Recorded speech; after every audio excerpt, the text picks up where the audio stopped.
Harry's betrayal cannot harmful to royal over Beatrice trusted to help Queen in royal duties. Princess Beatrice has made appearances at several events, including the Chelsea Flower Show and at a Buckingham Palace garden party, and experts say it shows how her grandmother the Queen views her as reliable. Although she's not a working royal, Princess Beatrice has certainly had a busy diary of public appearances recently.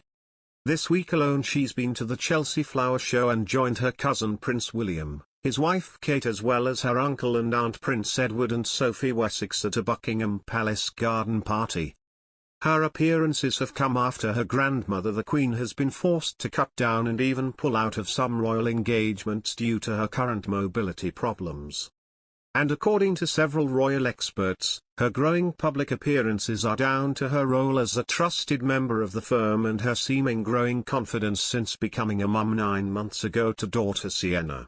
Royal biographer Angela Levin told that Beatrice has always been seen as being reliable with good judgment. She added, "I think, Beatrice, is a trusted member of the royal family and seen as somebody who is sound. And now she is married and a mother, she is seen as much more confident."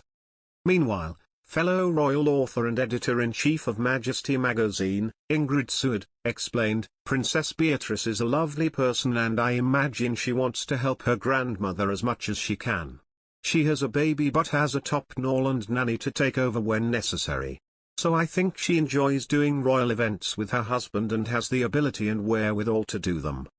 Beatrice has previously spoken of her admiration for her grandmother the Queen and the pair are thought to be very close. The biggest indication of the sweet bond between granddaughter and grandmother came in July 2020, on Beatrice's wedding day. Beatrice wed husband Edoardo Morpelli Mozzi in a scaled-back ceremony due to strict COVID restrictions at the time. The Queen and the late Prince Philip were among the small number of guests, and for the big day, Beatrice wore a dress straight from the Queen's wardrobe. The dress was designed by Norman Hartnell, with the Queen having worn it to several glitzy occasions in the 1960s.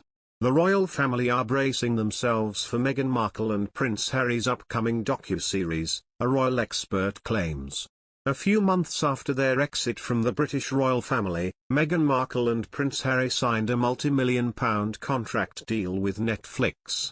Although the couple are yet to release any content via the streaming service, it was recently announced that they are set to star in a fly-on-the-wall-style docuseries. Speaking on the latest episode of Royally Us, hosts Christina Garibaldi and Christine Ross discussed how the royals are bracing themselves for what is to come because the Sussexes have to deliver stuff that gets headlines. Joining the hosts on the latest episode of Royally Us was True Royally TV's co-founder Nick Bullen. Ms. Garibaldi asked Mr. Bullen whether the royal family will take issue over the Sussexes' upcoming at-home documentary style for Netflix. Mr. Bullen said, "I think the royal family will have major concerns about what's in this documentary because history has proven that when Harry and Meghan speak, they often say things that, how do I put this politely, impact around the world." Look, the Oprah interview was explosive. Even when Harry, then does the interview at the Invictus game where he talks about trying to make sure the Queen's got the right people around her, that he's trying to protect his grandmother, I mean these are very incendiary things to say. He added, if your son or brother was saying that about your mother or grandmother, you'd be like, I don't know, is that suggesting that I'm not protecting her? So, I think there are concerns about what's going to be said, in the docuseries about what's